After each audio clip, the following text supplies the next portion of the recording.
At this time, I'd like to call the January 3rd Town Council meeting to order. Would you please stand for the pledge? I pledge allegiance to the flag of the United States of America and to the republic for which it stands, one nation, under God, indivisible, with liberty and justice for all. Let us pray. Father, we thank you and invite you into our meeting tonight to lead and guide us to make the right decisions for every citizen of Nashville. Amen. Amen. The public comments are all concerning Drake Street, so we're going to wait until we get to that item on the agenda before we hear your comments. The first item on our agenda is the town clerk oath of office, so if you would come forward.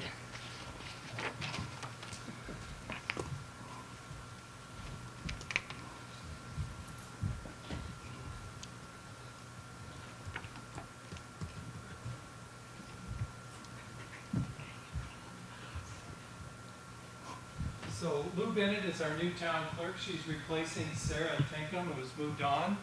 And to hold the Bible for Lou's swearing in, her oath of office, is her daughter.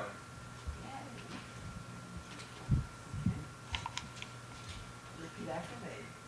I, Louise Bennett, I, Louise Bennett, do solemnly and sincerely swear do solemnly and sincerely swear that I will support the Constitution that I will support the Constitution and the laws of the United States, and the laws of the United States, that I will be faithful that I will be faithful and bear true allegiance and bear true allegiance to the state of North Carolina to the state of North Carolina and the constitutional powers and the constitutional and powers authorities and authorities which are or may be established which are or may be established for the government thereof, for the government thereof, that I will endeavor to support, that I will endeavor to support, maintain, maintain, and defend the Constitution and defend the Constitution and laws of the said state, and laws of the said state, not inconsistent not inconsistent with the Constitution of the United States, with the Constitution of the United States, to the best of my knowledge to the best of my and knowledge ability, and ability, and that I will faithfully and I will faithfully discharge the duties discharge the duties of my office as town clerk of my office of town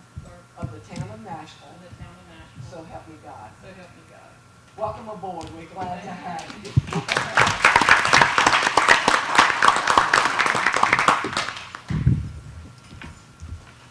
Okay, Sherry Moss. Yes, yes. Okay, I'm just going to stay here so I can read it when they come up. But you introduce it as your territory. Okay.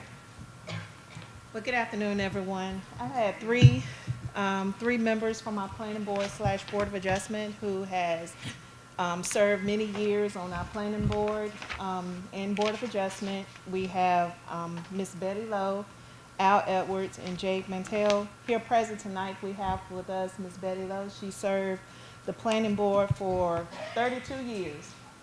Oh, yeah. Come on, Betty.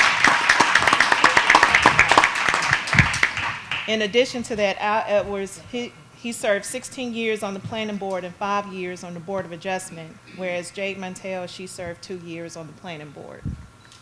And we would like to do this resolution in appreciation of your service, Betty Lowe. Whereas the town of Nashville is always appreciative of those who choose to serve for the betterment of the town. And whereas Betty Lowe served the town of Nashville as a planning board member from 1990 to 2022. And whereas it is fitting that the town of Nashville shows its appreciation when one has rendered such service to the planning board. Now therefore be it resolved by the mayor and the town council of the town of Nashville that Betty Lowe is hereby acknowledged as having been a good, loyal, and faithful public servant of the planning board, and that on behalf of the citizens of the town of Nashville, we express deep appreciation for the valuable service which she has provided to the town. Be it further resolved that a copy of this resolution be presented to Betty Lowe, and a copy of the same shall be placed within the permanent records of the town of Nashville. We love you and appreciate your service so very much.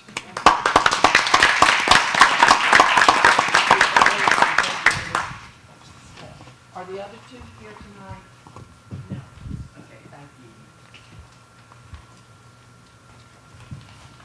the next item on our agenda is a proclamation for one of our citizens. Where is Vera Morris? Come on down. We're always so excited. And Avery Park is going to introduce this, and then I will read the proclamation. Come right up here, people see you. Come on. There you go.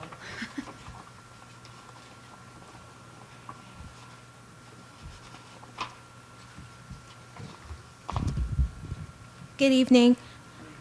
Vera Morris was born in Nashville, North Carolina. She is the daughter of Mr. Willie and Mrs. Glessa Morris. Miss Morris was crowned Miss United World 2023 and is an ambassador for Susan G. Komen, which raises awareness of and fundraises for breast cancer research.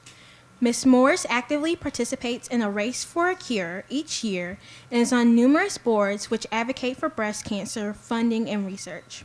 Miss Morris has also founded Treasure Your Chest Incorporated, a nonprofit organization which helps uninsured women receive mammograms and offers resources to breast health. Miss Morris has created the Treasure Your Chest blog, which features stories from women and men impacted by breast cancer. And at this time, I want to say we're so proud of you. You have represented Nashville well, and we love to see our children grow up and represent us well. So here's a proclamation of acknowledgement. Whereas Vera Morris was born in Nashville, North Carolina, she is the daughter of Mr. Willie and Miss Glessa Morris of Nashville, North Carolina. And whereas Vera Morris is the former Miss North Carolina USA of 1998 and competed in the televised Miss USA 1998 pageant, where she was awarded the Miss Congeniality Award. And whereas on September the 4th, 2022, Vera Morris was crowned Miss United World 2023, and that's from Nashville, and was awarded the People's Choice Award.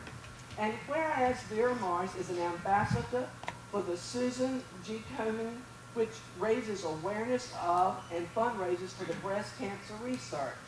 She actively participates in Race for a Cure each year and is on numerous boards which advocate for breast cancer funding and research. And whereas Vera Morris founded Treasure Your Chest Incorporated, which helps uninsured women receive mammograms and additionally offers resources and support in regards to breast health. She also created the Treasure Your Chest blog, which features stories from women and men impacted by breast cancer. Now therefore be it acknowledged and proclaimed by the Town Council of the Town of Nashville, Nash County, Nashville, North Carolina, that the Town of Nashville is proud to be Vera Morris's hometown, and equally proud of her accomplishments and her activism in supporting people with breast cancer and her dedication to ensuring early detection, treatment, and education of the public. We are so proud of you. We can't wait to see what else you're going to do. Congratulations.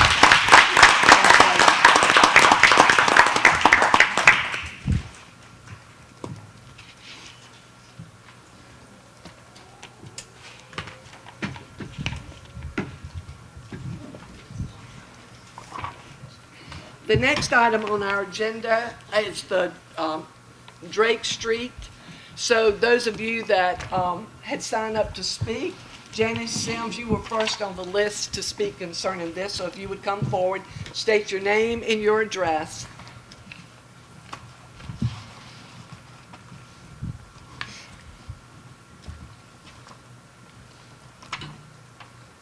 Hello, my name is Janice Sims, and I live at 225 West Vale Street here in Nashville. And I'm one of the residents that live behind the courthouse parking area. And I have come because we have lived 18 months or more with the streets as they are, and we have used the parking lot as out the way. Majority of the people over there use the parking lot. We very seldom use that one-way street. The only thing that one-way street is used for is for the deputies parking, and even when they get ready to go out, they go out through the parking lot to go to the stoplight, because the stoplight gives us more ways to go. We can go left, right, or straight ahead. There's no reason, really, I don't see, for us to change the road. I mean, we've done it for 18 months, and it's been fine. And there's been no complications whatsoever with us using that parking lot to go through. And it's been working fine. Everybody I see, I've even standing in my windows on Sunday mornings and seen people, the church people, come through that way. And then they leave out that way. So if we can just leave it like it is, it would be fine. So that's your desire to leave it like it is? That's my desire, to leave it like it is, because there's been no complications, and everybody over there that's been living back there has been using the parking space. Or we either go out the back way or we go through the parking space to go where we got to go. Thank you so much for sharing your concerns and your opinion. The next person is Vernon Cheek.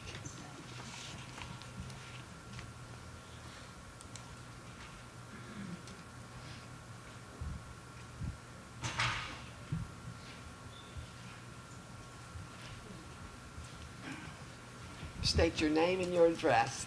Good afternoon, first of all. I'm Vernon Cheek, senior pastor at St. Louis Missionary Baptist Church, and we was opposing the one-way street for several reasons. For one is that, when I've been here a long time, I remember that corner used to be a Gulf gas station. I remember there was another little store there beside that. And Drake Street always been an in and out situation. So we are there now at the church. Prime example, when the Blooming Festival come, we can't get to the church without going through the street. We called last year for them to put signs to help direct people to our facilities back there. And if you ever been down through the neighborhood back there, the street's about wide as 2 cars cannot, and sometimes you go by there, cars to Parkside Street, you can't even pass there. And it's just hard for us to get to our services now. That's more than the festival, even now, it's hard for us to get there. So we have to understand that, where's that street is? Yeah, that street, right there. This is Drake Street right here. Right there. Yeah. And then I think about our members of the church. We have a lot of elderly people at the church. If somebody happen to have a heart attack or get sick or something, the fire truck got to go all the way around. 14M got to go all the way around to get there. We experienced that a couple of years ago. Well, the beginning of the street closure. I don't think it's a good idea to keep that a one-way street. Although I know the media there, we're gonna have one way out. You gotta go around, make a U-turn, come back in. But it's better than going all the way around through that neighborhood. That if our church van is a 15 passenger, you better get that through that street on Sunday mornings. I have a question for you. I just want to know. Okay. How often do you have services at your church? First, second, third, and fourth Sundays, Okay. and Wednesday nights. Okay. Okay. Any questions? Let me ask you this, Mr. Chief. Mm-hmm. If that street remained a one-way street, as it is now,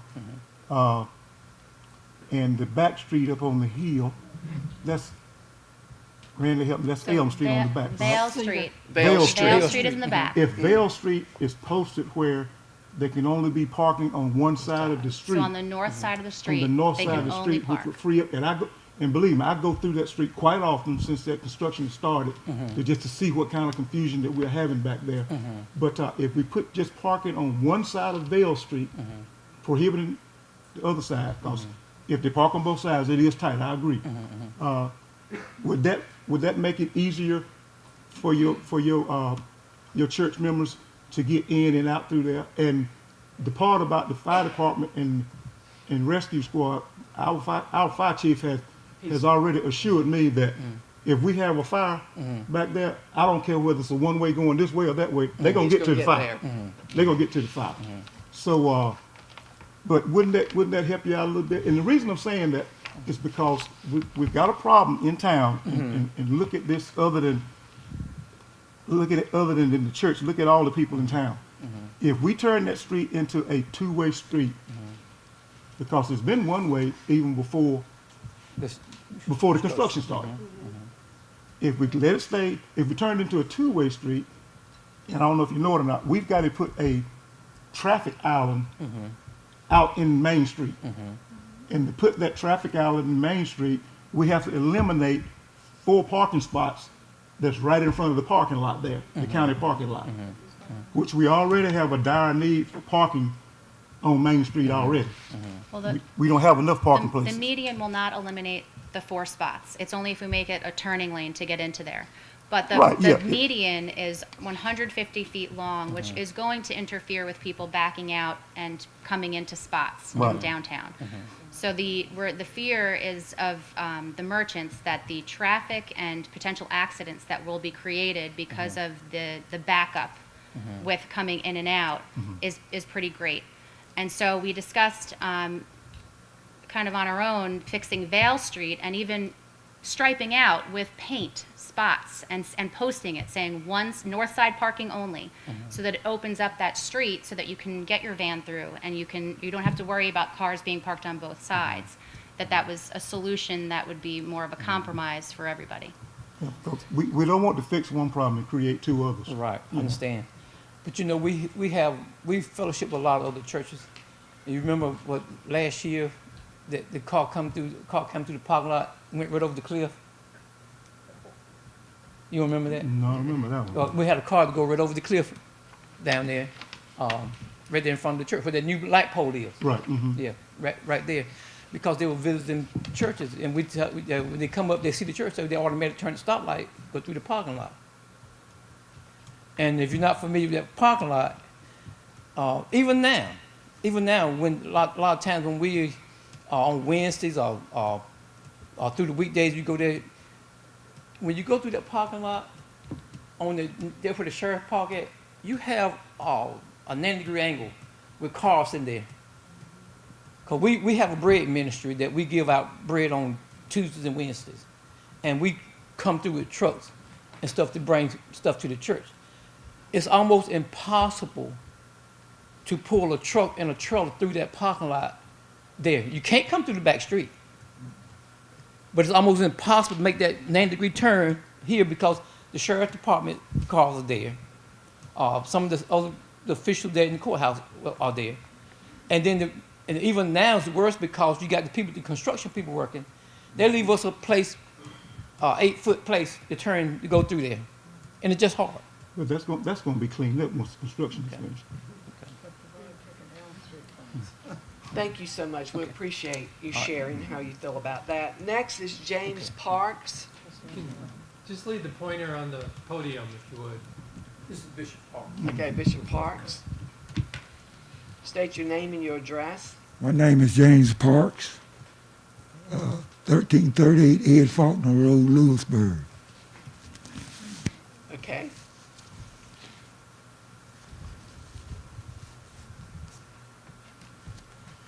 I understand that construction has to go on. To make things better sometimes, it's worse in the beginning. We know it's not going to stay like that. But eventually, we do need the other creek. We need it terribly because if a child had to run across there when church service or something's going on, and we have had some people coming through there 30 miles an hour almost. And so when they hit that little turn right there, as the pastor was saying, they don't pay any attention by it being church service going on, whatever. And it could cause some confusion, but hopefully that if we could get, what is that? Drake. Not Drake, but Vale? Vale. Yes. If you get that street opened up, hopefully things will be a lot better. Okay. Thank you so kindly. The next person that wanted to speak was, is it Ricky Battle? Oh, he is. Okay. Thank you. Is it one? I know. He used to be the pastor there. That's why. Good afternoon. How y'all doing? Good. State your name and your address. Ricky Battle. I live at 117 West Vale Street. My assistant owns a house back there. And like the pastor and the bishop was saying, the street is sometimes a lot congested. And then with the, by being one way, 'cause I was, like Pastor Cheek, I remember when it used to be, you could go straight through. And it do need to be reopened because it, like Bishop was saying, some of the kids run out there, and then too, you can't, like the pastor was saying, you can't hardly make that turn to get back to the church. And then some people, when we have visitors, they have a problem getting to the church. And so if we could get it, as they say, a two-way street again, it would be a lot better for everybody. Thank you so kindly. Sure you will. Okay, council, you've heard people's opinions, you've seen surveys, so you've got to make the decision. And sometimes a decision's hard to make because of how it affects more or fewer people. So do you have any questions or any comments? Randy, I was looking at the letter, and in that second paragraph, it says the DOT will permit it, but the Drake Washington Street intersection will be restricted to a left turn in. Wouldn't that be a right turn? You're correct, yes, it's a right turn in. I Thank you mean- for finding that error. Right turn in and a right turn out, and that letter went out to everybody. I apologize for I mean, that. and that's, right away, I thought. Do you that's have any confusing. comments? Well, I think in hearing that, some of the homeowners are okay with how things are, and hearing from the merchants about their concerns with what happens with this median going in. And I know one of these was someone concerned who's got a house that's actually on North Court Street. But I think that if we realize that North Body Street gives the opportunity to make both a left-hand turn in and a right-hand turn in and out in order to get to those places. I think if we are to stripe off Vale Street and make it one side of the street parking, that would be the best instantaneous solution. And maybe we can just have the county on standby that if this is not something that fixes these problems, that gets people to where they need to be house-wise and church-wise, that it can be something that's revisited in the future. But it seems like that is the lowest impact and the greatest result initially. And if we still have some sort of issue, then we can approach the county about following through with making Drake two-way. Mr. Taylor, what are your thoughts? I'm inclined to agree with Ms. Barnes. I'd like to leave it like it is, one way. And I'm looking at it from the sheriff's standpoint, from the resident standpoint, and from the business standpoint up on Main Street. I think it's best to just leave it like it is right now. And if it does not solve the problem, then we can go back and revisit this at a later date and get the county involved with putting the medium out there. But right now, and I know this is not going to sit well with some people, but I think looking at all of it, because I went up there and sat in that parking lot and watched people come through, and I used to work at the county building up there, and I used to park out there. So I know how that traffic flows, but I think if we make the adjustments you just mentioned on Vale Street to open that street back up in the back there and just put parking on one side, I think the church people will see the benefit of coming in on that section. So I would Would you like to place that as a motion? I would I have. hold on. Okay. I need Ms. Lewis. Wait, Louise wants to Yeah. add something else. If we keep Drake Street one way, I propose that we eliminate all parking on that street, because as it is right now, of course, no one's using it, but before construction started, there was parking on both sides Right. of Drake, and, That should be a contingency, because if we do have an emergency vehicle that needs to go Right. up the one way, Right. they should have availability to do so. and the residents on Vale and Cedar in that area, when they would go up Drake, they had to thread their way through because of the parking on both sides of the street. So I would say, keep Drake one way and eliminate all parking. So who would like to make a motion to keep it one way? I propose that we leave Drake one way and eliminate parking on Right. that street. On that street at all. And address Vale Street, making that one side of the street, north side of the street parking only, and stripe it out. And that would have to be monitored constantly, because we see all over town There are lots of no parking signs and people ignore them. Do I hear a second to her motion? Second. All those in favor, let it be known by saying aye. Aye. Aye. Motion carries. The next item on our agenda is the private sale of the fire truck. Mr. Lansing.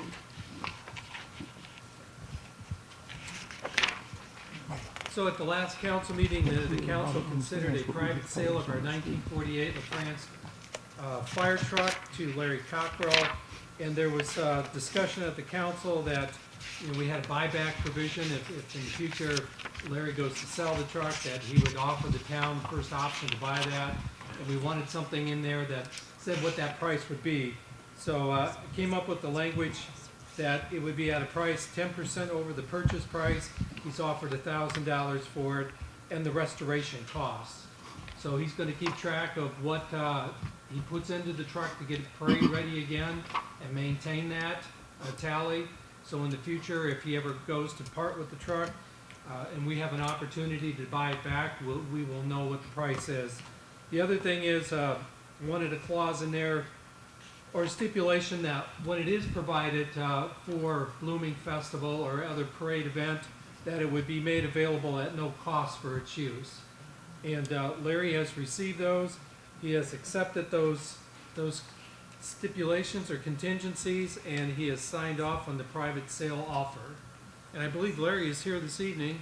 Larry, would you like to address the council with any portion of this? Sure.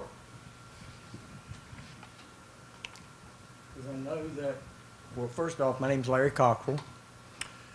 I will be residing at 205 East Church Street. I'm coming back home.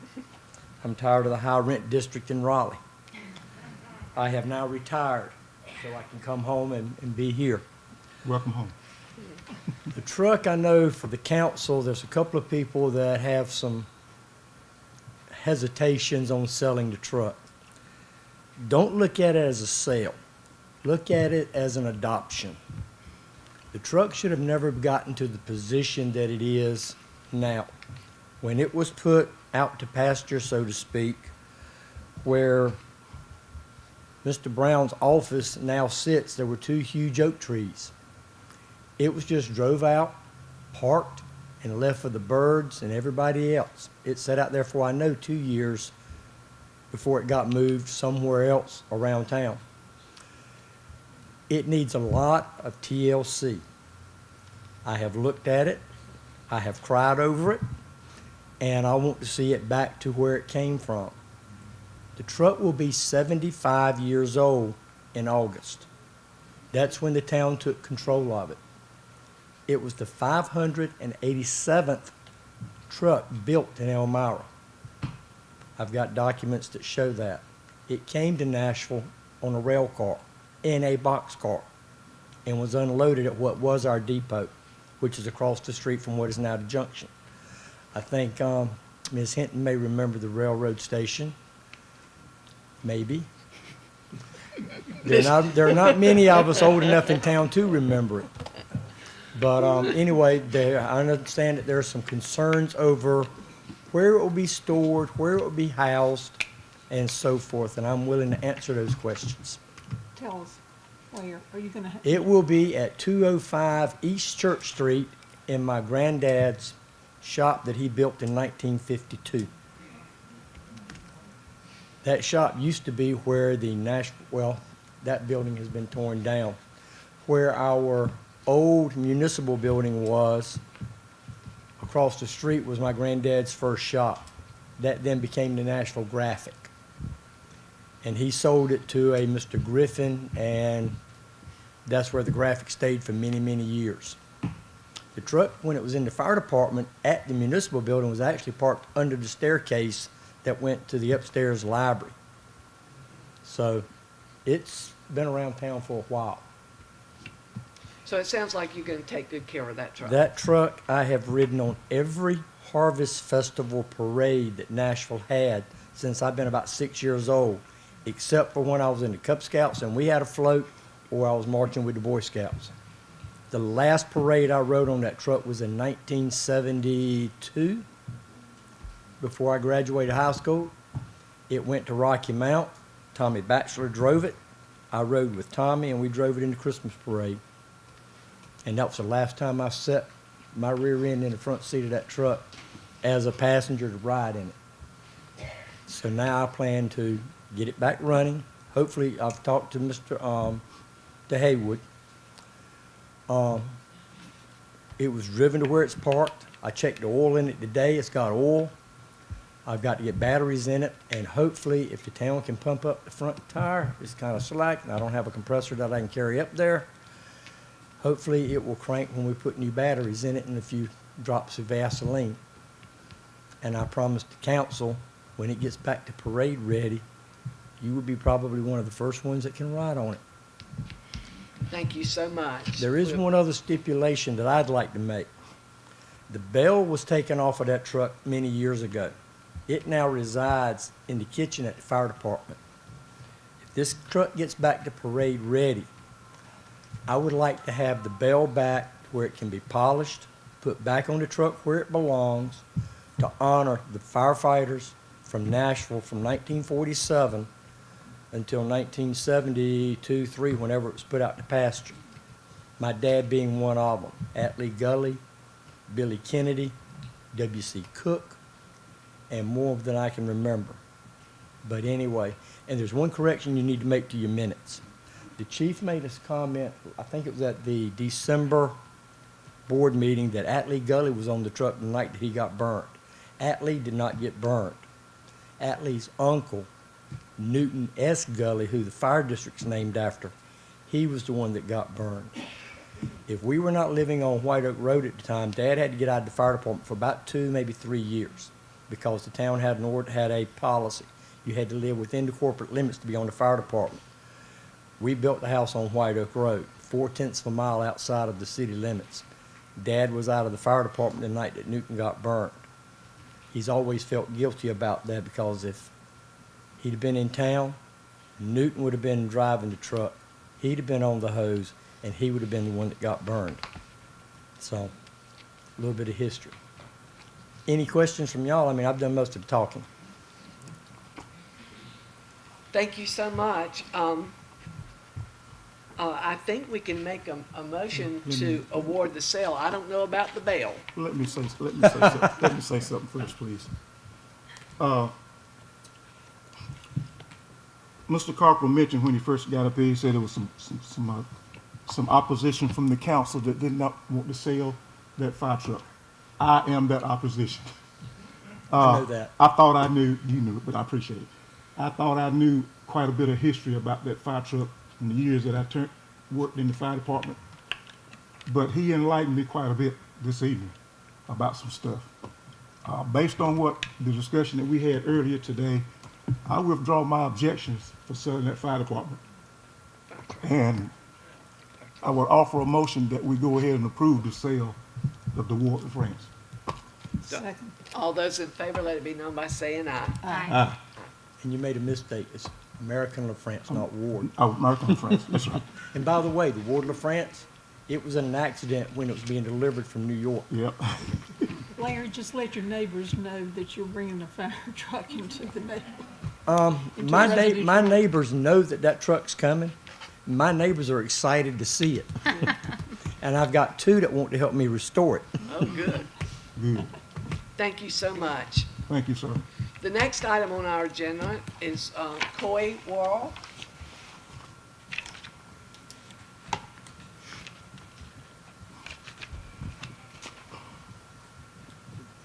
Good evening, Mayor and Council. This is an item we discussed at a previous meeting, and it was tabled at that time so we could let the attorneys review that document and make some suggested changes.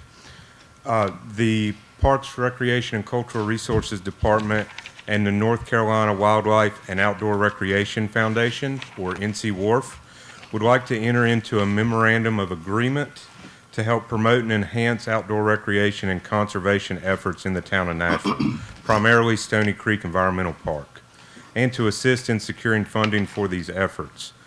The NC WARF Foundation is a 501c3 charitable corporation.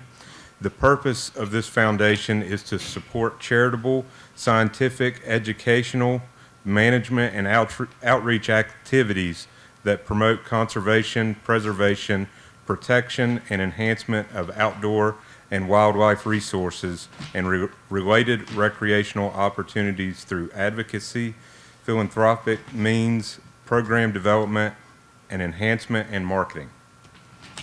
Having this agreement in place would allow NC Wharf to assist with projects and programs that align with their mission as well as ours.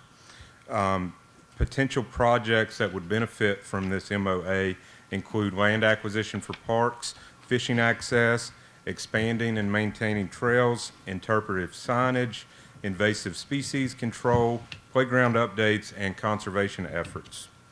So this MOA was reviewed by the advisory board. It was also reviewed by the attorney, who had quite a few edits to that agreement. It didn't necessarily change the terms of that agreement, but it just made it more legally sound from their terms.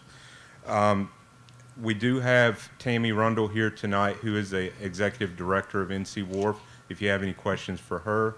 But we are requesting that council consider approving that MOA, which is attached behind there. And I'll be glad to answer any questions you may have.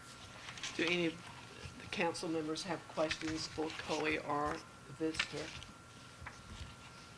If Wait, not, could Tammy, could we acknowledge her wherever she may be? yeah, where is Tammy? Hey, Tammy, thanks for coming out. Do I hear a motion to approve the MOU with the North Carolina Wildlife and Outdoor Recreation Foundation? Motion to approve. Second.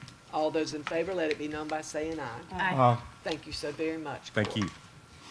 The next item on our agenda is the asset inventory assessment for water and sewer.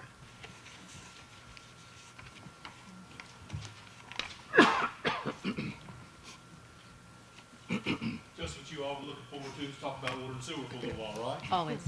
We can't live without it. Thank you for having me tonight. I'm Mike Tolson with Mackay Associates. We've been working on the asset inventory assessment that you guys self-funded last year and have just about finished up all the field work on the water and the sewer. The sewer is, you got a big system, a very big system, and parts of it are hard to get to during the wet months of the year, which we are going into. So there's still a few bits and pieces left to be shot and assessed, but we have done about 90% of all the manholes in town, probably about 95%, but I don't have the actual exact count.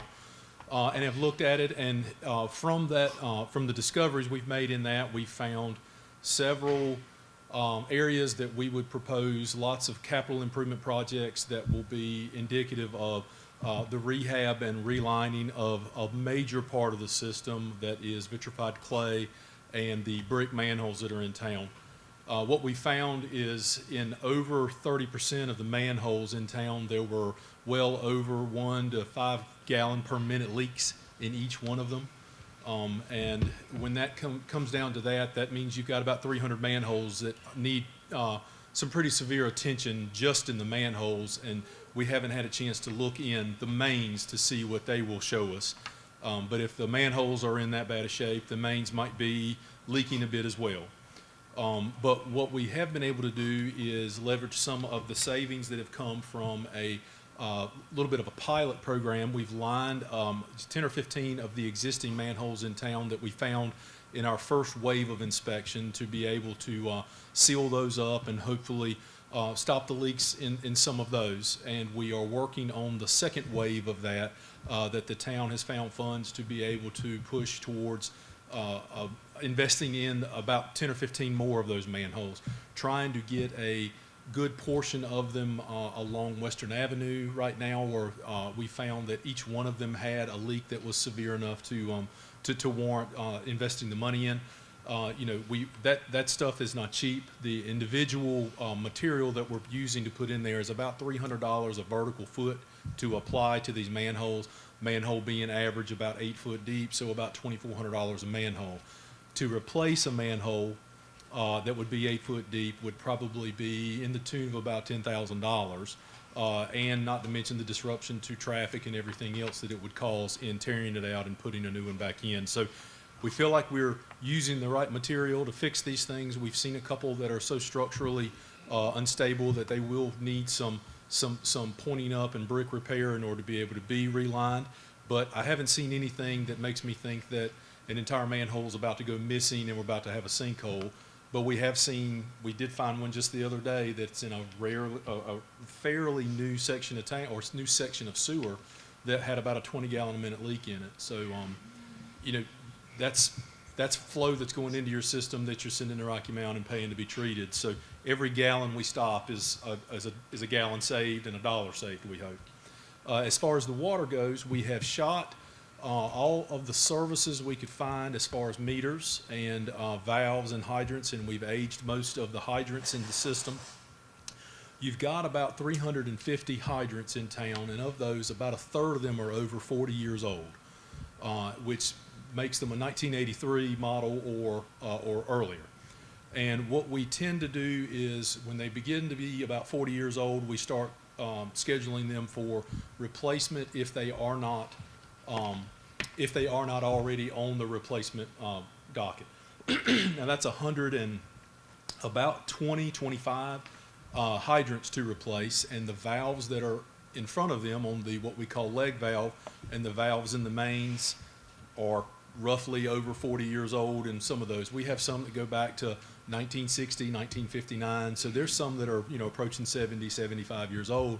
And not that that's that old of an age, but when you get parts that are constantly being rotated and rusting and flushed and everything else, they're going to not be parts available for it. And at some point, it's more advantageous to just replace it than it is to actually try and keep band-aiding it along and keeping it running so that you have reliable fire service.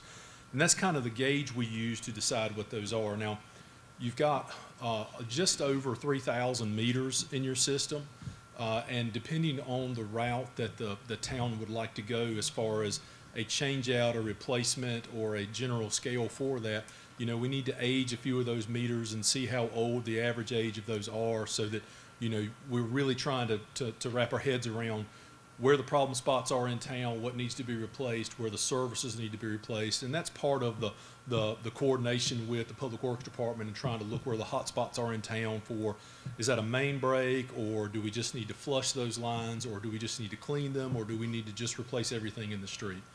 And just from my conversations with Public Works personnel, there's not a lot of main breaks other than the occasional 2-inch galvanized line, and that you would see the freeze thaw that comes with 14-degree weather like we just recently had. You get some movement in the lines, and old lines will break, and leaks will show themselves. So there's quite a bit that we can focus on that we've got to do, and I hope to have a final report of what we would recommend for all of that. But if say, for instance, and I just have run some rough numbers to kind of show you a little bit of what I would think we could do.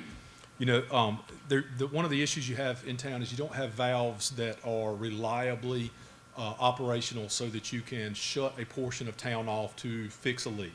So if you have a leak that you need to fix, you may not necessarily be able to cut off just that street. You might have to cut out one half of town, and you got 1,000 people out of water when, only one person is out of water.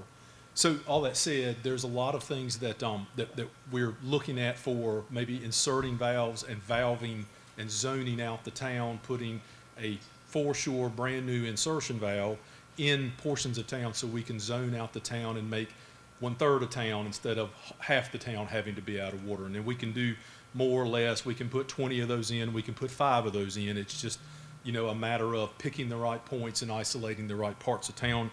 But I've got a model insertion valve project that would cost around $1.8 million for the town, and that's just a rough estimate on based on what we've got now. That's not a final, but I just wanted to give you guys some ballpark numbers just so you heard some of these. To replace 1/3 of the fire hydrants in town, and that's just replacing the hydrants, the valves, the leg valve, and putting new hydrants in and abandoning the old ones, taking them out, literally stockpiling them, carrying them off for scrap iron, because most of them will be unusable at 60 and 70 years of age after you pull them out. That's about a $1.5 million project to just replace 1/3 of them, and that only gets you, everything up to right at 40 years old and younger.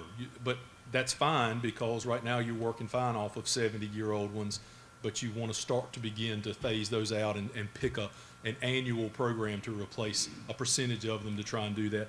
And that project can be broken into multiple years like that. A main replacement to replace, I can't remember exactly how much it was, but it was 8-inch line. And it's not that we found that you need to replace this much line, but everybody thinks that new lines will fix all the problems, but new services and new lines will give you new clean lines for water to flow through. Would probably begin in just a 25 to 30% replacement across town would run in the $10 to $12 million range, which is, funding that, clearly you don't have laying around, but there is lots of funding available right now for that level of replacement. But we would have to look at it from, let's phase it, let's not have the whole town torn up at one time. $10 million of water line replacement is not feasible for any town to try and do, because your phone won't stop ringing if that's the case. You just don't need that level of construction and headaches coming your way. And then for a service and meter replacement for the water, now these are all just water projects, but the service and meter replacement is a little bit even stronger than that, because it's got a lot of asphalt replacement, because you'd be digging down onto the mains, not necessarily replacing the mains, but replacing services, which seems to be a sticking point on several things that the Public Works Department's having to deal with right now. They've got a few services that are just giving them a hard time to get replaced. To replace the, let's see, I'm sorry, I don't know the numbers off the top of my head because I just did these estimates today. I want to say that it was replacing approximately,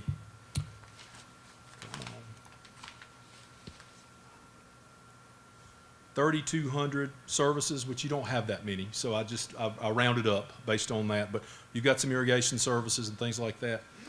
That project would run in about the $16 million range, but that replaces them with what we would call automated meters that would be able to be read without direct reads. You'd be able to ride by and read most of them, but it would replace the service from the main to the meter and replace the meter and the box and everything, and would fully basically not automate, but it would completely modernize that piece of apparatus that you would have more accurate meters, new meters to be put in. That's a big number, and that's not feasible, but I just wanted to give you guys just a general, hey, these are what the infrastructure costs for a system this size would wind up roughly costing. And we still need to kind of prioritize and gauge what lines are working and what's not working, where you're getting your breaks and things like that. That's just that's the stage we're at now, is starting to prioritize some of those things and look at what you've got. Luckily, we've got quite a bit of application, hopefully fruitful applications in with the state right now, one for Regency, one for Essex Road subdivision, and then a sewer rehab project to line many of the manholes we found, to the tune of about, total of those three, about $10 million of request for grant funding. And looking at the numbers and what everybody else has applied for, I think we've got a really good shot at least half of that funding coming through, but we just have to, got to find out. We hopefully will find out in the next few weeks when those funding awards are announced. And if not, we'll go back in the next round and try again and continue to try. We hope to, by the time the next funding round comes around, to have your water system report completely done and have some priority projects that we can apply for those funds to start knocking down these lists. And we'll have a CIP together that will be, that I'll come back to present to you, that will get approved and we'll get used for points for scoring and give us an even better shot of getting that funding when we come around to it. So, again, I can talk about it all night. I'm happy to, tell you what we found and share stories if you like, but I know that there's been quite a few operational things that you guys have been faced with, that your team's done a great job of responding to us when we found an issue, and we called them. We had a blockage here, a blockage there, kind of things as we've been doing inspection. They've worked very well with our crews to respond to what we felt like were emergencies that, were going to be emergencies if nobody caught them in time. And we just happened to be in the right place at the right time to notify them and let them know, hey, you got a problem at this manhole at this intersection, and they were right on it to get it done because luckily you got a very good and responsive crowd that's working on the stuff. So have been very pleased to work with them in what we're doing. They blocked traffic for us so my surveyors could get in there safely. Just been very pleased with them. So I want to thank you all for that and the cooperation from the town. Randy, how much of an improvement have we seen from the manholes he's already went through and worked on, relined? Our finance director, John O'Keefe, has kind of been keeping an eye on that. John, if you wouldn't mind coming to the podium and answering the council question.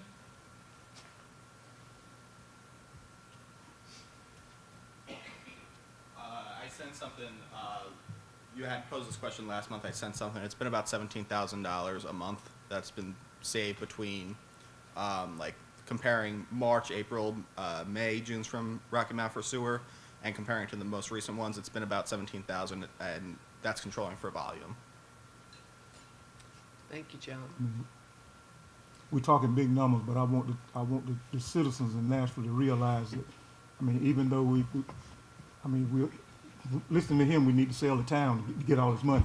But but I want them to realize that when you're saving 17,000, that's quite a bit of savings that we get that we don't have to send to Rocky Mount, pay Rocky Mount for. Just with a small amount that we've lined. Just for the small amount Right. that we've done. So we just when the budget time comes around, we're going to have to put something in line where every year we've got to Right. start. And that's correcting good these for things. planning for the future, but like, these aren't just big, these are astronomical numbers. Oh, These yeah. are huge. So when you say that there's funding out there, what are towns like us seeing as far as receiving grant funding for things like this? I can tell you other towns that I've represented that are not as large as Nashville. And I don't pay attention to, a lot of the other towns that aren't clients we deal with. Several towns in Nash County, and one in Wilson County, Elm City. We've currently got about $9 million that we've been able to procure for them to rebuild their system.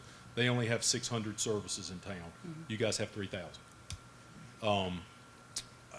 Middlesex, town of Middlesex, we've gotten quite a bit of funding through different sources for sewer rehab and water booster pump and new locations. And the number on there is around $5 million that we've been able to help find and get. Every application we're putting in, we put in 17 or 18, several included for the town of Nashville in the fall round, or not fall round, spring round last year, and we put in 19 and got 18 of them funded. So the availability of funding is there. We just have to put together a very good application, which we feel like we did in this last round in fall for Regency and Essex and for their sewer rehab. And I feel like we'll have good news for you. I say that every time, and I feel like I've done a good job on the applications, and we'll sometimes attitude at the state is very pro fix what you've got, rehab what you've got. Let's get the 25-year solutions in place and try and get the money to the towns based on this American Rescue Plan Act money that's out there. They only doled half of it out in the last round. They're going to be doling out the other half of it in this round, and so that's why I say they had fewer applications, still big money asks, but we were able to ask for up to $15 million per municipality. We just don't quite need that much that quickly and can't spend that much by the end of when it has to be spent. So we have to chip away at it some, but luckily they are, they see the need for the infrastructure investment, and they're trying to get the money in our hands for sure. So I don't know that really answers your question, but I would honestly say that a system 5 times the size of a town like Elm City getting, that kind of money involved. Of course, they're on moratorium. They've got other things and issues and challenges they have to face, but nothing the size of this town. So certainly it's such a scale, Now Raleigh will go in and apply for $30 million and, be able to get it, but that's, they have different financial situations and a whole lot more population to pull that from. So it's different in every town. The list that you gave us was about 30 million. Yes, ma'am.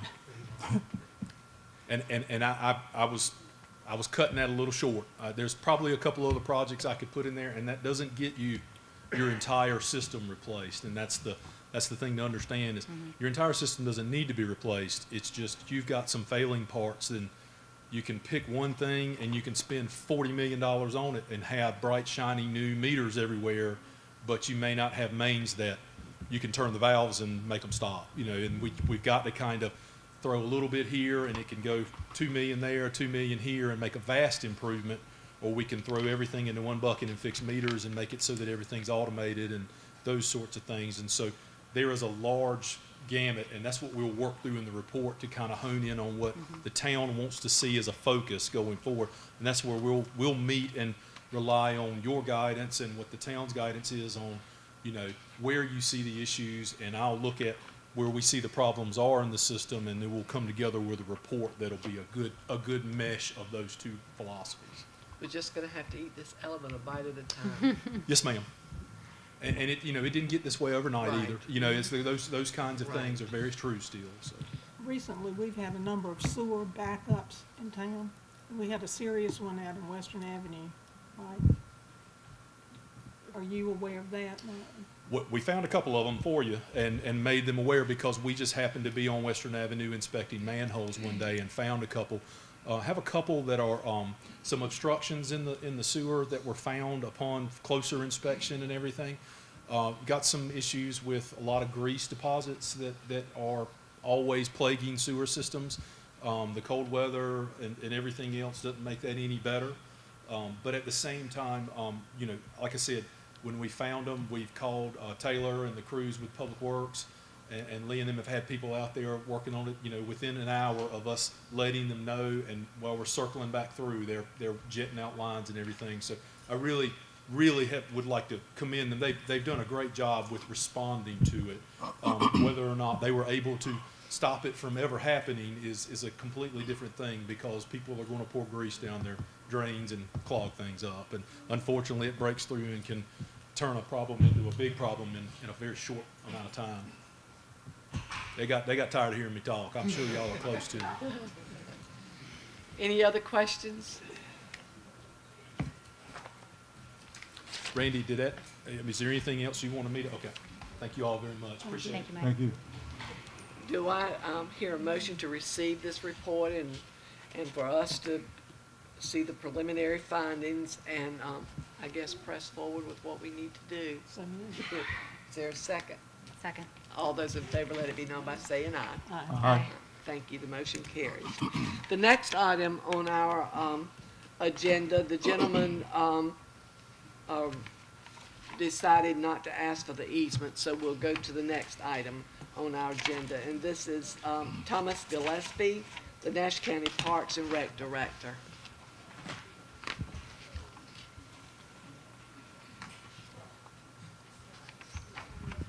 Good evening, Mayor, Council. Good evening. As you all know, last month we extended the interlocal agreement for the maintenance management at Glover Park and the supervision of athletic programs. We extended this agreement until 2025. In this agreement, it states that the town should allot in their budget $20,000 annually for park improvements at Glover Park during fiscal year 23, 24, and 25. The new agreement also gives the option to approve projects over the allotted budget with expenditures being reduced from the next fiscal year's allotment. So our staff, we have identified 2 projects for this upcoming fiscal year. And if you look in your packet, there should be a PowerPoint included in your packet. It was. So the first project is the concession stand improvement project. For this project, we had the health department come out to inspect the concession stand, and pretty much she told us that we need to, in order to get the concession stand up to code where we can sell hot foods, we have to repaint the floors in the concession stand in the bathrooms. So the contractor, he will grind the removing existing paint, and he prep the floor with new epoxy finished prime floors. This project, as I mentioned, will assist with allowing us to serve hot food in the concession stand, because currently only prepackaged foods are allowed to be sold in the concession stand. So last year, to to assist with getting the concession stand up to code. Cindy, she came to the council and y'all approved us for the installation of a 2-compartment sink. So this fiscal year, we would like to recommend the council to approve the funding for the painting of the floors at the concession stand, which would be a total of $7,795.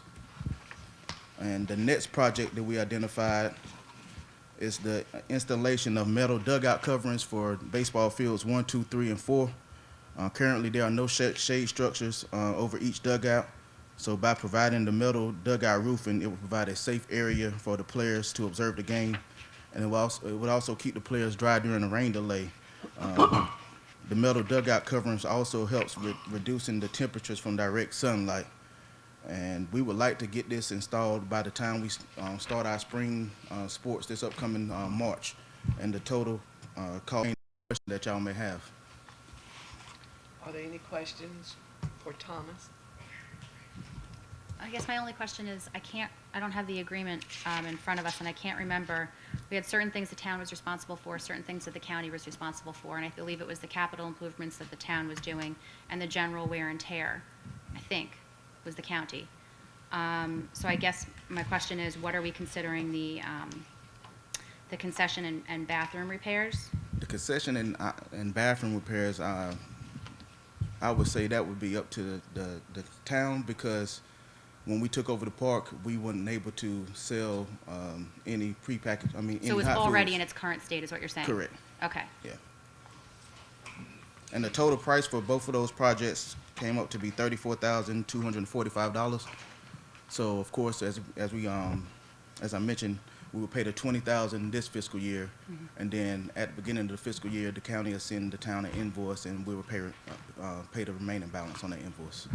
So next year, we'll only spend $5,755. Unless we Correct. carry over to the Correct. following. And are we gonna get in a cycle of? Well, I think Well, what you're doing is taking the larger projects, right? Like we Correct. did some pretty big ones last time. I think the dugout is going to be a huge improvement. Yes. And that's the main concerns that we've been receiving from the public. Mhm. Do they not have any coverings now, Nothing. They have Thomas? those shade sails, but they don't actually cover any of the sun. No. Okay. So what is the desire of the council? Based on our previous agreement with the county, I move that we allow him to go forward. Second. All those in favor, let it be known by saying aye. Aye. Okay, Thomas. Thank you. Thomas, thank you again. You're a Thank you, gem. Tom. Thank you. You know why. The next item on our agenda is Talking Nashville Podcast, Sean Lucas.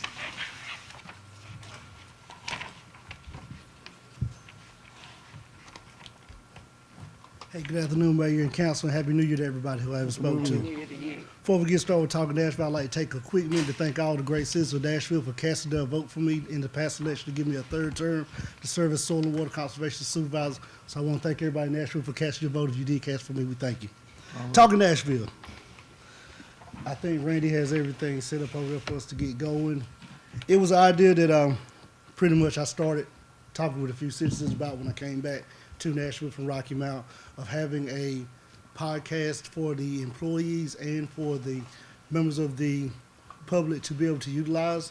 What we're going to be doing is pretty much start with the basic. What is a podcast? Of course, a podcast is a brief audio video message that viewers and listeners can tune to and listen to about events going on with the town. What we plan on doing is using this podcast as a platform to get the Nashville brand out further to reach more of the masses. A little brief history about me. With communications, Studio 67, I worked with Isaac over there at Studio 67 many times. Different things, sports shows, Sports with Luke, Grit and Grind. PA announcer for Nash Parks and Recs with Thomas a few times for some of the football games at the Pee Wee League. PA announcer for Lewisburg College Women Basketball Program, and the list goes on. Grit and Grind is a weekly show that I host that I got a partnership with Nash County Schools, Wilson County Schools, Franklin County Schools, Northampton, and Warren County, everybody in between Wayne County, where I go and do a YouTube show weekly talking about upcoming games and players with that. So I took the idea, if I could do good with that, getting over between 100 to 500 views on a weekly basis on that show, the viewership I could get with learning with people talking Nashville, learning about Nashville. So we'll get to the next one. So what What we want to do, if Randy can show that right there, this is the first thing my production team wants to come in and do. We want to make like a commercial to put on our YouTube thread. This is one we got from Fuquay Marina, but it will be made once we get a slogan, because of course we can't use the original like Nashville, because I was told that was somebody else's slogan. So when you guys ever come with a slogan, we'll get my production team, we'll come in and make a commercial like Fuquay has to put on the YouTube page, if it'll play. And I doubt it won't play, will it? Here, let me give you my flash drive, Randy, so they can see it. It's I on think I like, can go that email that you sent me. okay.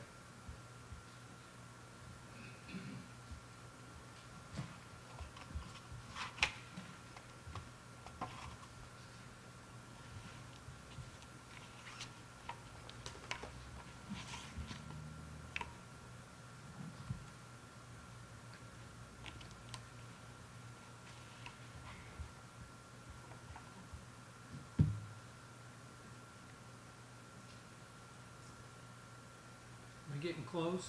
You get, I'm gonna help you out. Let me help you out. Let me expedite the process. Eagle's not in. You have to use your finger.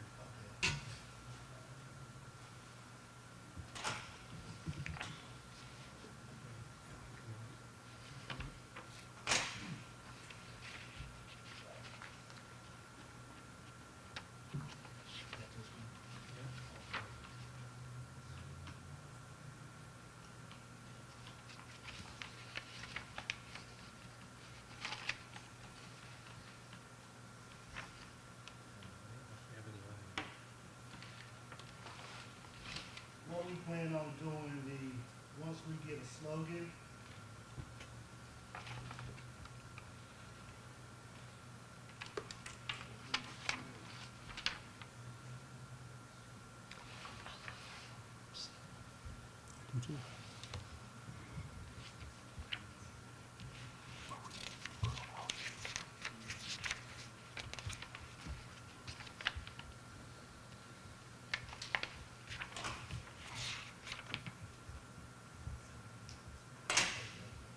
You were trying to get to that link? Are you connected to Wi-Fi? Yeah. Okay, let me see if I can. Council, were you able to go to that link Yeah, Fuquay Marina had, that'll be the first thing we want to do. in the manager's report last week? Okay. Randy? Well, Sean will find it here quick. I ain't Mr. Technology savvy as a monkey. I hate to say, but it's the truth. So I'm ready to make a smoke signals and Drum, you know. smoke signals. It's to give you an example of what another town is doing with their podcast. This is the first thing we want to come in and do. This costs us anything. Still got a security limit there.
And I'm in the Republican That's right time. I'll send all you guys a link. But what we were going to do is we're going to come in and make a commercial. It's going to take a little while to get that. We'll have to get come in to film some of you guys in the meeting. Blooming Festival, get some drone footage out to be able to make a commercial that gives us a slogan for our town. Then the second thing we're going to be doing with the Talking Nashville show is it's going to be a 5 to 10 minute segment podcast. I'll provide all the equipment, I'll provide all the service. It'll be no cost to the town. It's something I love to do. And what we'll do is the idea of the show is to pretty much let people get the inside of what's going on in the town. We got one show that I plan on doing with Randy where he'll come in and give a quarterly update of things going on in town. I'd like to get you guys on the talk. We have a few town employees that have responded back that want to be on the show to talk about. All right, here we go. This will be the commercial. Thank you, guys. This is what we'll try to do. We'll make a commercial like they got in Fuquay. Hang on a second, the speakers are off. Okay.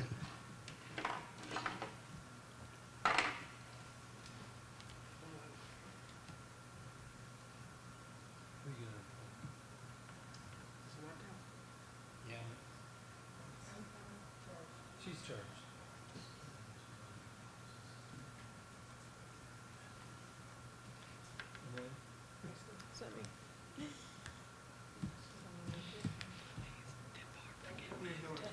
There's no other. She was moving a piano today, and her furniture. Yeah, hold on. I hate to see her go. I just love her. As you can see, Fuquay's motto is a dash more. Where everything they do is a dash more. Fuquay Arena, a dash more with the high school football team, a dash more with the town. So once we come up with a slogan, we'll be able to come in, record some of the guys in public works doing stuff. When the mayor goes out to do a ribbon cut, we're her and the town manager, be able to record some of that. When you guys out in the town, same thing, be able to record you guys out in the town. Whenever the MSDS board is doing something downtown, we'll be able to use it to make a commercial. And also we'll be using just to communicate with the town. You know, there's an update coming on in planning. Text me and turn in or a special use permit. I can come in there and say, hey, we had a special use permit turned in for X, Y, and Z. The meeting will be held on this night. This is what's going on. You need to come out if you plan on attending. And also we'll be using it to interview some of the employees with 5 questions. 5 questions will be a segment where we just go in and you'll see what an employee does at work. You know, a lot of our employees, you see them and you know what they do, but you don't see what they do on a day-to-day basis. One example we could get with Public Works with Lee, and this is an episode I plan on doing with him, is getting with leaf and limb pickup. Let the citizen know we thank you for putting your leaf and limbs in a black garbage bag, but it slows down the truck when they have to do it. But if you could put it on the curb the proper way we're asking, it can make the route faster. So it's just a big thing to bring communication. A few of the business owners downtown have already responded and want to be on the show. So we're looking forward to interviewing them and just getting more people to talk about Nashville and get involved and investing with the town. With your guys' blessing, I would love to get the project started. We already have a schedule. Of course, if you vote yes, we'll go ahead and get the schedule going and get some filming going on. We plan on utilizing the Park and Rec Center to film. And as I said before, it's no cost to the town. It's just all me helping the town out will give us another thing for people to tune in and look forward to. Any of you have any questions for Sean? And Sean, you can work some code enforcement in there. Well, you know, that's one thing I thought about doing is an episode about what code enforcement is, you know, showing what violations are high grass. Same thing in the summertime, getting Chief Winstead to come and just talk about safety precautions if you're going on vacation. Same thing with Thanksgiving, getting Chief Jordan to speak about how to properly deep fry a turkey so that you won't cause that accidental fire that we hope you do not cause. So just, you know, getting everybody involved with it. I like it. Sounds wonderful. Do I hear a motion to approve the Talking Nashville bi-week podcast? Let's start talking. Second. All in favor, say, let it be known by saying aye. Aye. Aye. Thank Thank you, you. Sean. I look forward to seeing y'all out of schedule to get each and every one of y'all. Thank you. Thank you. The next item on our agenda is the renewal of our library IT contract. Amanda?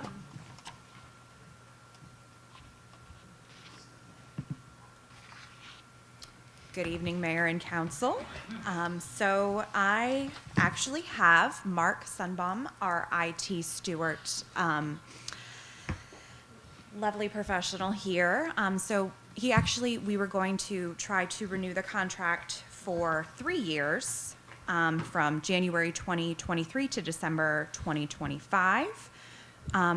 It's kind of advantageous that we have our own personal in-house library IT contract just because there are a lot of MacGyver type situations that we have to do to make sure that our library infrastructure is still up and running. So it's pretty important that we have that. And then included in his 3-year contract is 20 hours per month of managed IT support, backup management, antivirus protection, endpoint detection, network support, and patch management. And then also 8 hours of on-site management and he does actually also get mileage. So he does do a great, wonderful job. I'm very grateful to have him on board and to have that personalized touch for IT service management. Plus, Amanda, this has been a savings to the town. Yes, it has. It has. I wasn't able to find how much other contractual agreements for IT services would be, but I'm pretty sure it was a lot more than We what. used to do it through Brownsville, I think, didn't we? And then our previous director did bid out to see what it would cost, Right. and this was the most cost effective. Yeah. So he's doing a good job. He is doing a wonderful job, and we are grateful to have him. So council, do I hear a motion to approve a 3-year IT contract? moved. Second. All those in favor, let it be known by saying aye. Thank you. Aye. Aye. So we have you for 3 years.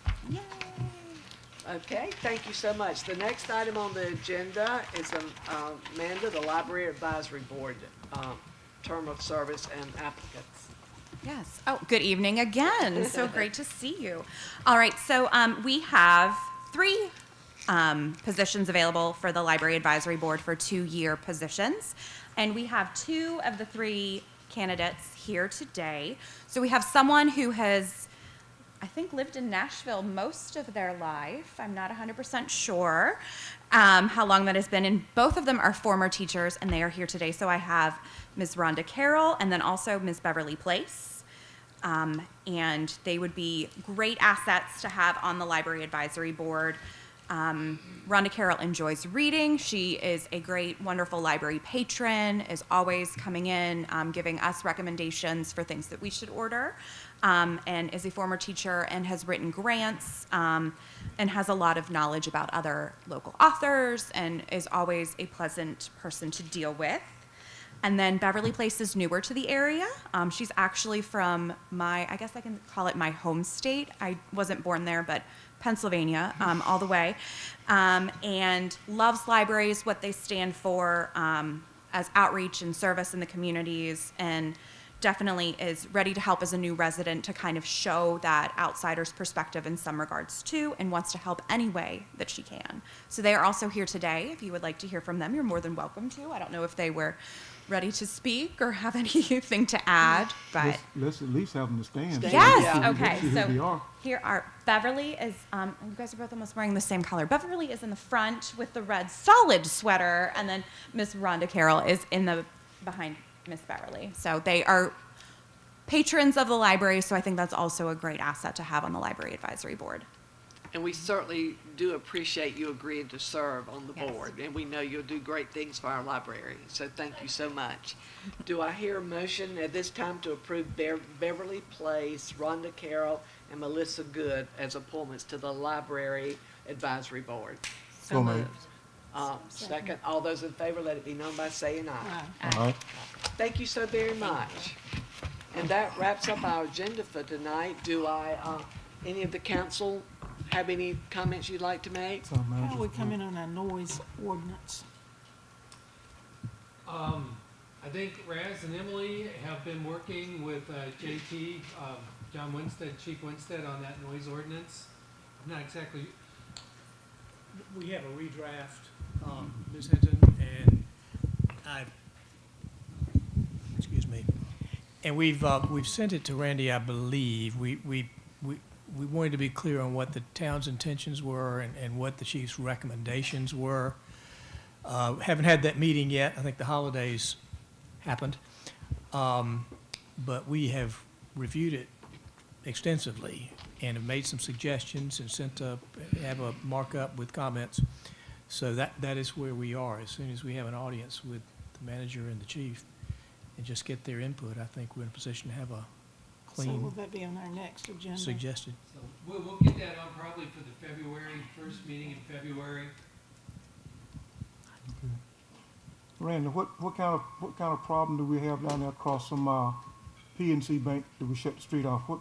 Well, their service line went to leaking, and the guys fixed it, and it's an old galvanized line, started leaking again. Okay. They patched it last Friday, and since we do 2 patches in 1 week, they decided once the material came in to replace the entire service line. So they had to shut down the street in order to do that, and hopefully, Lee, maybe you can update the council on that at the podium. So our first fix didn't work. It's broke again. Well, it worked, but then it leaked. Leak somewhere else. Somewhere else. Right, okay. Yeah, it was a old galvanized service feeding the bank, and it was leaking.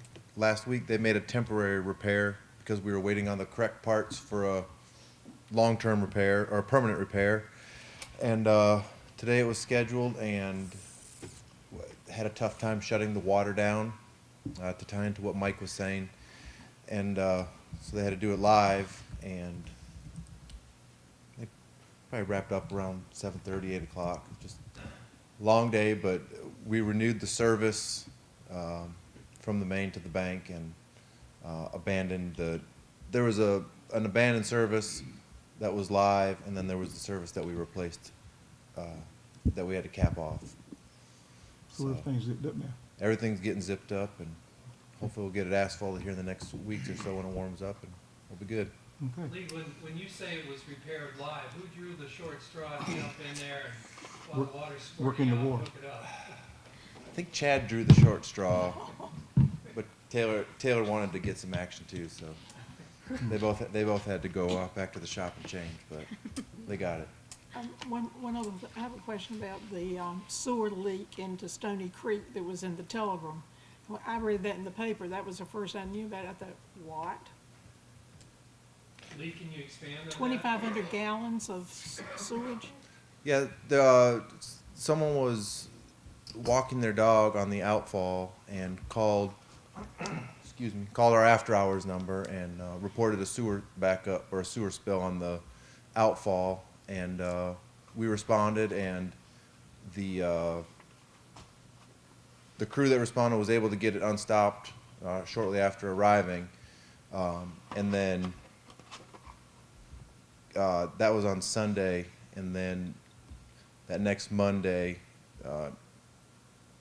between getting that wrapped up and whatever else we had going on,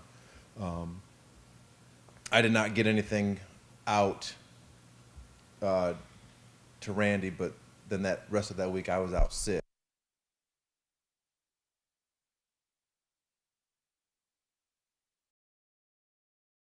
The notifications were handed out on time, so it was done on time. It just wasn't to you guys, I guess, in a timely manner. Randy, you made it sound like it really wasn't and did not get into the creek. Well, that was my understanding, where the manhole, where it came up, there was some distance between it and the creek, and there was only 2,500 gallons that you estimated. Correct. And when Taylor said he walked where he could see it, you know, the solids tend to settle out on the ground, and, you know, if it was flowing for a long time, they would have made their way. Well, and when it's that close to waters of the state, we're going to err on the side of caution and treat it as if, you know, if it was, whether it made it there or not, that close, we're going to assume that it was making it to the creek. Now, Lee, what you guys speculate the root cause of that was grease again? Massive grease buildup. Is the It sewer was back terrible. truck holding up? Is the old sewer back truck holding up?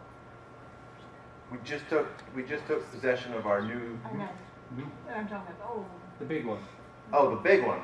I would not describe that as old as a 2016 or 17, but yes, that's our, for backups like this, that's where we're going, is the big truck. But the new one is more nimble. Yes. Yep. So depending on the size and the how stubborn the blockage is, kind of dictates the truck. And the location. Stubborn blockages on it. Is there any way to detect these large grease buildups before it becomes a situation? Or no? Well, each year we cover 10% of our system with routine cleaning, and like Mike said, this one that hit us on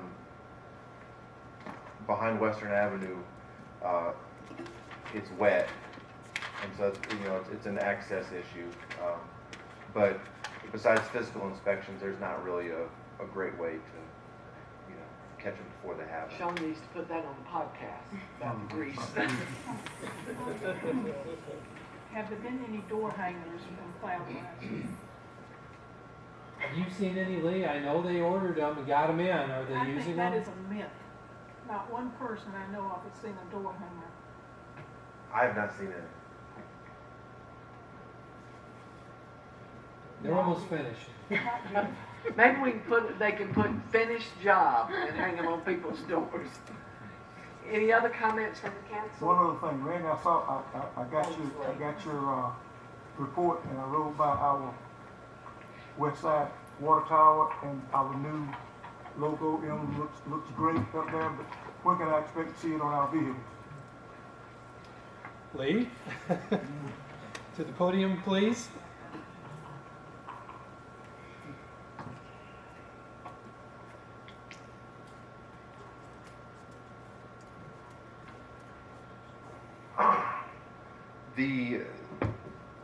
We've got our quote from Glasgow, and we've got a few trucks that don't have logos.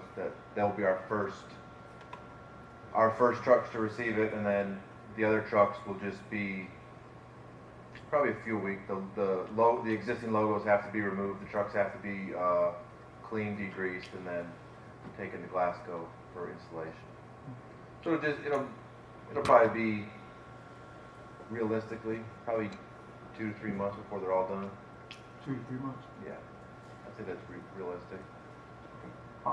Thank you. And I'm assuming, just for clarity, I'm assuming that we want the logo to be on each door. That's correct. Okay. Related question on the water towers.